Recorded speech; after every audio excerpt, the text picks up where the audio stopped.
नमस्कार दर्शक बंधुरा आबारो एसे गेছি रेखार रान्नाघर निये। आजकेও একটি চটজলদি रेसिपि करब। रेसिपिटार नाम हलो शसा चिंगड़ी। खेते खूब सुस्वादु और खूब सहजे हो जाए। सामान्य कयेकटा मशला दिएई रान्नाटा चटजलदी हो जाए। तो देखुन बंधुरा आमार এই রান্নাটা করতে আজকে আমার কি কি লাগছে আমি একটু বলে নিই। প্রথমেই নিয়ে নিয়েছি এক বাটি চিংড়ি মাছ, একদম কুচো না আর একদম বড় না, একটু মাঝারি সাইজের চিংড়ি মাছ, এই সাইজের নিলেই হবে। চিংড়িটা আপনারা আপনাদের পরিমাণ মতো আন্দাজ অনুযায়ী নেবেন। আলুটা এইভাবে কেটে নেবেন, সেটাও আন্দাজ অনুযায়ী। নিয়ে নিচ্ছি শসা। শসাটা একটু ভারী শসা হলেই হয়, মানে একটু বুড়ো শসা হলে খুব ভালো হয়। আর আমার লাগছে সর্ষে, কালো আর সাদা সর্ষে নিয়েছি। তাতে আমার কালো সর্ষের পরিমাণটা বেশি আর সাদা সর্ষের নামমাত্র, এতটুকু হলেই আমার হয়ে যাবে। ফোড়নের জন্য নিয়ে নিচ্ছি গোটা জিরে, আর এটা আমি আবার একটু পেস্টেও দিয়ে নেব।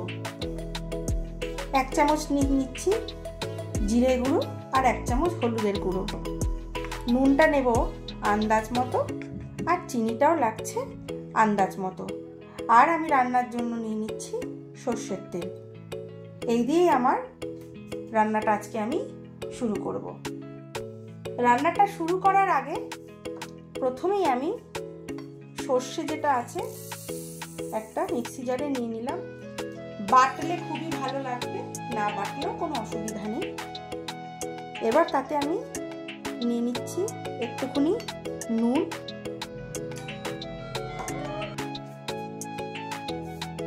নিয়ে নিচ্ছি নুন, সর্ষেটা নিয়ে নিচ্ছি মিক্সি জারে।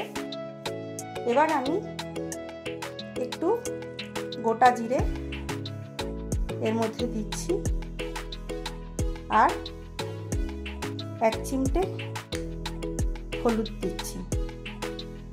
এরপরে আমি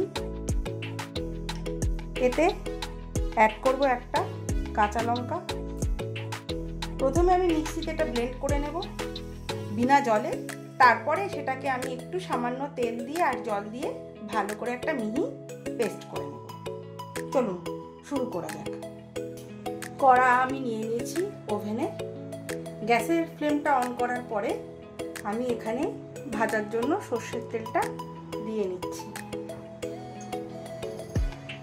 তেলটা আপনারা পরিমাণ মতোই নেবেন, খুব বেশি তেল একটা লাগে না। এবারে আপনি তেলটা একটু গরম হওয়ার জন্য অপেক্ষা করুন। ওপর থেকে হাত দিলে তেলটা বোঝা যায়। গ্যাসের ফ্লেমটা একটু হাই করে নিলে তেলটা তাড়াতাড়ি গরম হয়ে যায়। এবার দু একবার হাত দিয়ে ওপর থেকে আপনার তাপটা হাতে অনুভব হলেই বুঝে যাবেন আপনার সর্ষের তেলটা গরম হয়ে গেছে। তেল আমার মোটামুটি ওপর থেকে হাত দিয়ে দেখলাম গরম হয়েছে। তো আমি ফোড়নের জন্য দিয়ে নিচ্ছি গোটা জিরে।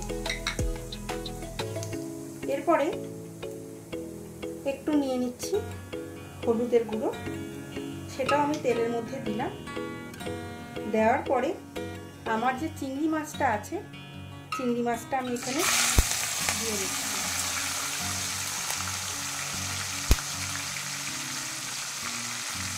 এরপরে আমি হালকা আছে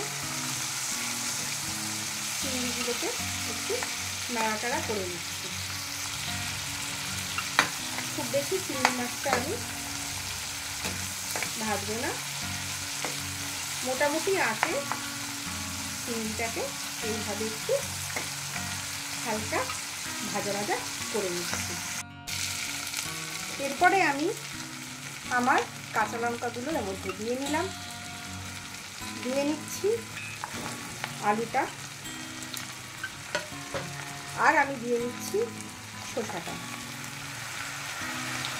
এই রান্নাটা খুব কম মশলায় হয়ে যায় আর চটজলদি হয়ে যায়। নতুনত্ব খেতে আর স্বাদ একবার বাড়িতে এভাবে রান্না করে দেখুন। আশা করি আপনাদের দ্বিতীয়বার চিংড়ি মাছের রেসিপিটা খেতে খুবই ভালো লাগবে। এরপরে এতে আমি দিয়ে নিচ্ছি পরিমাণ মতো সামান্য নুন। আমি কিন্তু রান্নার কোনোটাতেই খুব একটা বেশি ভাজা ভাজা করছি না। দিয়ে নিচ্ছি পরিমাণ মতো চিনি।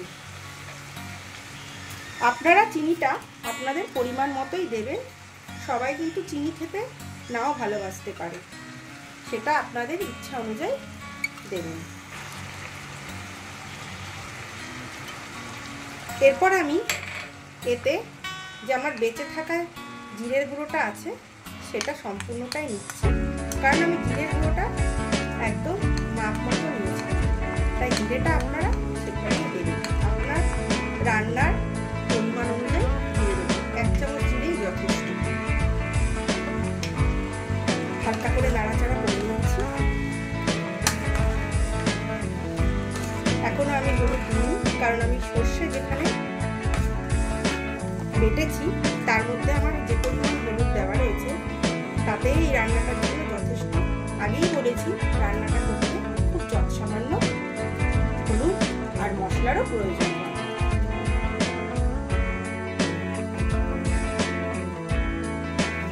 ঢাকনাটা খুলে নিলাম, নিয়ে আবার একটু নাড়াচাড়া করে নিচ্ছি। শসার একটা সুন্দর গন্ধ বেরোয়। এবারে একটু ভালো করে নাড়াচাড়া করে নিলাম। দেখুন শসার থেকে জল ছাড়তে শুরু করেছে। এইবারে আমি এতে একটু সর্ষেটা অ্যাড করে দেব। এবারে আমি এতে আমার সর্ষেটা অ্যাড করছি, আর সঙ্গে সর্ষে জলের বাটিতে দিয়ে নিচ্ছি সামান্য জল। এটাকে ভালো করে নাড়াচাড়া করে মাখা মাখা করে এর সঙ্গে দিয়ে নিচ্ছি। দিয়ে এবার নাড়াচাড়া করে নেব, ভালো করে মাখা।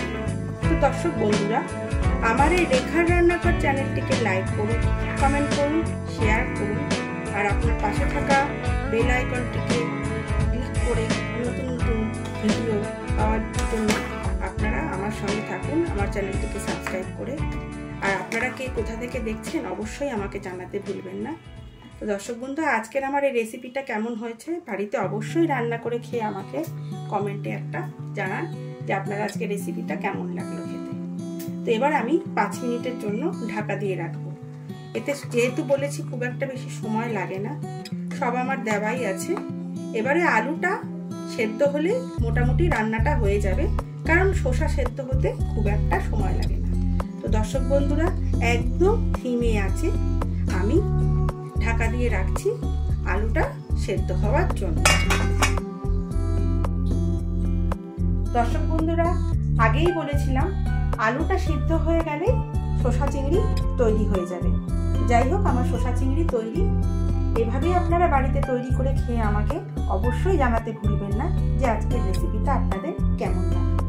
তো আজকের রেসিপিটা আমার এই অবধি। বাড়িতে ভাবে তৈরি করে খান এবং সকলে আমার সঙ্গে থাকুন, এবং আপনাদের অশেষ ভালোবাসা আমাকে এগিয়ে নিয়ে যেতে সাহায্য করুন। বন্ধুরা, সবাই খুব ভালো থাকবেন, সুস্থ থাকবেন। আর আজকে এখানেই শেষ করলাম আমার রান্না শসা চিংড়ি। খুব ভালো।